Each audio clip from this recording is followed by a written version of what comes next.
Hi renovators, again welcome to my page. Please subscribe to my YouTube channel and my Facebook page. So I will just discuss the renovation materials 101 episode number for shower enclosure or glass divider.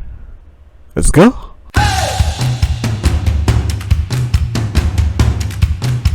Sa episode na ito, I will just discuss about the shower enclosure. So, shower enclosure mostly is composed of glass and aluminum. So, ang aluminum kasi is of course waterproof siya. So, yun ang pinakamas magandang gamitin kaysa sa metal. Pwede rin naman gamitin ng stainless na material, pero of course it will cost much higher. So, for the shower enclosure, I will just give free advice and of course tips pag magpapagawa kayo ng mga shower enclosure. So, tip number 1. So, for small bathrooms or toilet, for example, mga around 5 square meters lang yung pinaka toilet nyo or bathroom, I suggest na mag glass divider na lang kayo.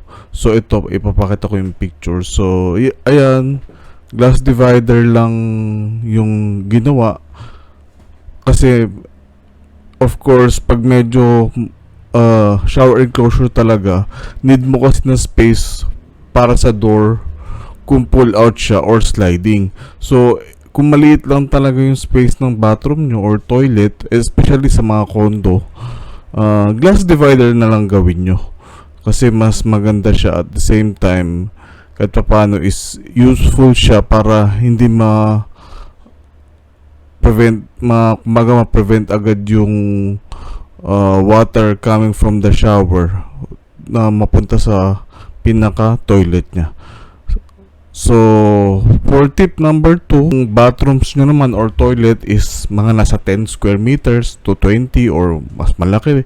I suggest talaga na is mag-ano na kayo na shower enclosure na aluminum or stainless and glass. Of course, gumamit na rin kayo ng mga pull-out and pinaka sliding doors.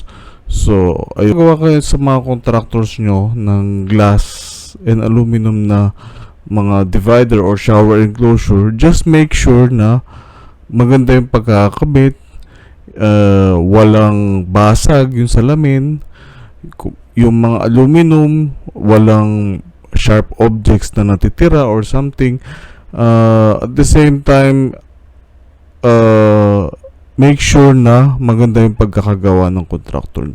Kaya ako nasabi to kasi may mga incidents or of course may mga cases na since hindi na-check ng kliyente or na due diligence na checkin yung ginawa ng contractor, may mga incident na nabasag yung pinaka-glass, yung pinaka-support ng glass tsaka aluminum is hindi maganda pagkakagawa.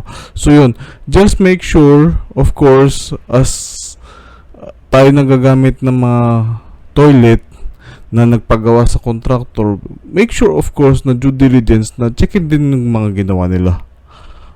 And ayun, hopefully renovators, makatulong to mga tips and advice sa inyo sa magpapagawa ng mga shower enclosures.